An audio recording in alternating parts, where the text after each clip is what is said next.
We all have little technical challenges coming up.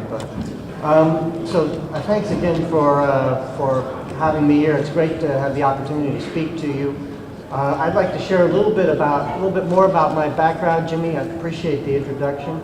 I have been with Cotton Council International since December of 2011, and Jimmy was on the recruitment committee. Prior to working with CCI, as he mentioned, I worked a little over 15 years with USDA's Foreign Agricultural Service. Most of that time, as Jimmy mentioned, I was overseas in U.S. embassies in Tokyo and Beijing, and the consulate in Chengdu in southwest China. You may remember Chengdu for the earthquake that happened in 2008. This experience working with trade promotion provides a couple of insights. One, the first is a regulator of cooperators like Cotton Council International. I realize that Cotton Council International really stands out as a model organization. The second is that our success in terms of promoting U.S. agricultural products in overseas markets is really because of the leadership of the U.S. grower community. It's true that we have a relatively efficient trade system, and we have a mostly honest government, and this all helps, but it's really the efficiency, quality, and safety of U.S. products that makes the difference, and you see that when you're overseas. And the third is that the more I've learned about the different cultures, the more I realize that the similarities outweigh the difference. The importance of family at home and the importance of people you trust in business are critical. CCI allows us to understand where there are differences and gives us a competitive advantage to support our exports. So I'd like to talk a little bit about CCI's mission to promote cotton, and particularly U.S. cotton exports for a crop that as Jimmy reminded us in his presentation this morning, how important exports are to Georgia and to the U.S. cotton. I have a longer presentation, but after I had a chance to talk with Jimmy and others last night at the reception, I want to shorten it and use it more as a background for a short discussion on these three themes. I'm going to skip over U.S. and global supply and demand data. We've already heard some of this, and look at our biggest competitor. Cater referenced this, and this is a graph of cotton versus man-made fiber. Synthetics are really our largest competitor. Over the last couple of years, we have seen a combination of economic downturn, price volatility, shift manufacturing of apparel into synthetics. Brands and retailers, they've not wanted to increase prices during a down economy. And cotton got caught in the middle as they squeezed the supply chain. Consumers have complained about cheaper products, however. They've noticed the difference. And the quality and durability, the lack of quality and durability in many synthetic products highlights where cotton shines. But the synthetics that we have today are not the same synthetics that we were competing with in the 1970s. Because there are some very competitive characteristics of the new synthetic materials, I don't need to tell you how important it is for us to be out there and promoting U.S. cotton. If you go and try to buy athletic apparel, it's hard to find cotton in that particular market segment. Still, the numbers look pretty good. Population is growing. The economy is looking up. And in the long run, there are more people with more money, and that looks good for U.S. cotton. About 40% of the growth in apparel will be in what I call the big countries, the Brazil, India, and China, and mostly in India and China. Questions we face in the U.S. And really the global cotton community is, where does cotton fit in to the future of trade? I'd like to spend a few minutes and talk about what I the elephant in the room. What is happening with China? China has over a $1.40 price floor on cotton. Under this program, they've purchased over 14 million bales of domestic cotton, and there are some say that it's significantly more. And they have an estimated 25 million bales of cotton in reserves. As you can see, that is almost a year's supply and enough stocks to supply them for 5 or 6 years without imports. In the next 3 months, China will decide whether to maintain the price support, although they'll continue with their quota reserve program and import quotas, which will support domestic prices even if they don't have a minimum price. Understanding China's perspective, however, will help us understand why and what it means for the future. First, China believes that the 2011 price run-up was really the result of running out of stocks in November 2010. They had ample stocks and were selling into the market until then. When they ran out of stocks, in their view, that was really the key trigger to the price run-up. Second, they are committed to their farmers. They have decided that they cannot apply direct payments, which they have for grains and oilseeds, but they remain committed to their cotton farmers.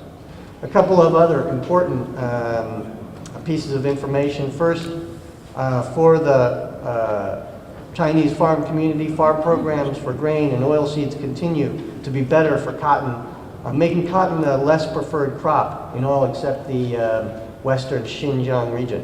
Second, there has been pressure on textile manufacturers as a result of salary increases of 50% over the last couple of years and the 20% per year for the 3 or 4 years prior to that. In addition, there are regulations on textile manufacturing that have made it more costly to produce. Finally, to promote growth, China has had a policy of easy money, which has resulted in overdevelopment of manufacturing facilities, which is in part responsible for the overproduction or overcapacity, at least, of the synthetic manufacturing facilities in China. So we have a similar problem in India. I want to point this out for China. So we've got world cotton mill use, and you can see if you subtract China, actually we've continued a fairly stable level, and growth continues at about 70 million bales. But if you look at what's happening with China and what we project out for China, it becomes a very important factor in what we're doing in terms of our policy and our marketing. As I mentioned, we have a similar problem with India, but for the sake of time, I'm not going to discuss them, but talk about how, what we're doing in Cotton Council International to address this. We have a strategic planning projects. We have a market assessment, program development, implementation, and program evaluation process, which allows us to continually improve our market development and market promotion programs. We use a supply push and demand pull marketing strategy where we're working with throughout the supply chain from spinners to weavers, dyers, manufacturers to demonstrate the value of using cotton generally, but especially U.S. cotton in their manufacturing processes. And then on the other side, in the consumer brand and retail side, demonstrating why cotton and U.S. cotton are good for their markets. We've got on the supply push side, this includes trade servicing and support. It includes technical servicing, in which we join up with a lot of the kinds of programs that Cater mentioned earlier today, bringing those technical capabilities into cotton processing and manufacturing facilities globally. We also have a variety of programs, including Cotton USA Sourcing USA Summit, which we had last November. And we have a sourcing and supply chain, which is really a matchmaking tool for the manufacturers and spinners and manufacturers throughout the supply chain to help them identify where they can get quality U.S. cotton. On the demand pull side, we work with brands, retailers, and consumers to promote cotton, especially U.S. cotton. The fundamental basis of this is the Cotton USA mark. It's a globally protected trademark, which we then license to brands and retailers throughout the supply chain and provide joint marketing support to support their brand and also increase the awareness of U.S. cotton. Some of the joint promotion programs include fashion events, include retail and media events, and we'll be partnering with the 24-hour runway show that Kater mentioned, so that we'll be live streaming. We'll have a period of time where we'll be highlighting Chinese brands and retailers during the fashion, and then direct streaming that to a media event in Shanghai, China.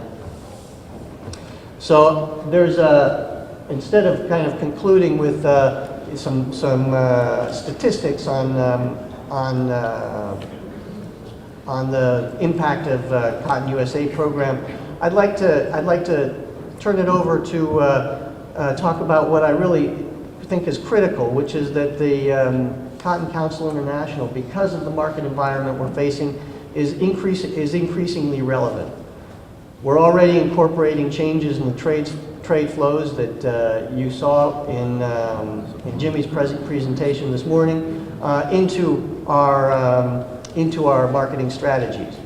We're seeing shifts from textile productions from China to South Asia, and we're seeing shifts also to Turkey, where we've got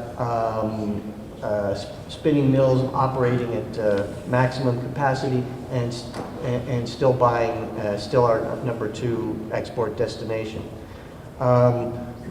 Working with the supply push and demand pull, we've been able to look at where are our strategic opportunities, and in some of the strategic changes we've looked at is how can we provide improved support for our brands and retailers, and we're looking at advancing in the focusing a little bit more on the consumer marketing area.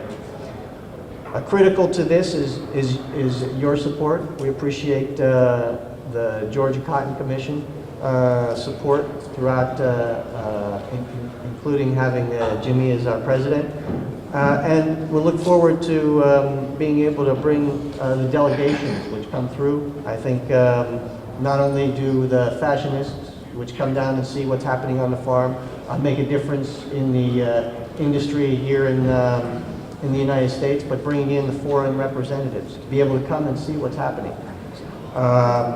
The foreign visitors cannot believe what we do here on the farm. So I'm confident about CCI and our industry efforts. The efforts that we're doing, they're not a give me, but with your continued support, I'm excited about the prospects. I'd be glad to answer any questions, and if there aren't any, I'd like to thank you again for the opportunity to be here and look forward to working with you.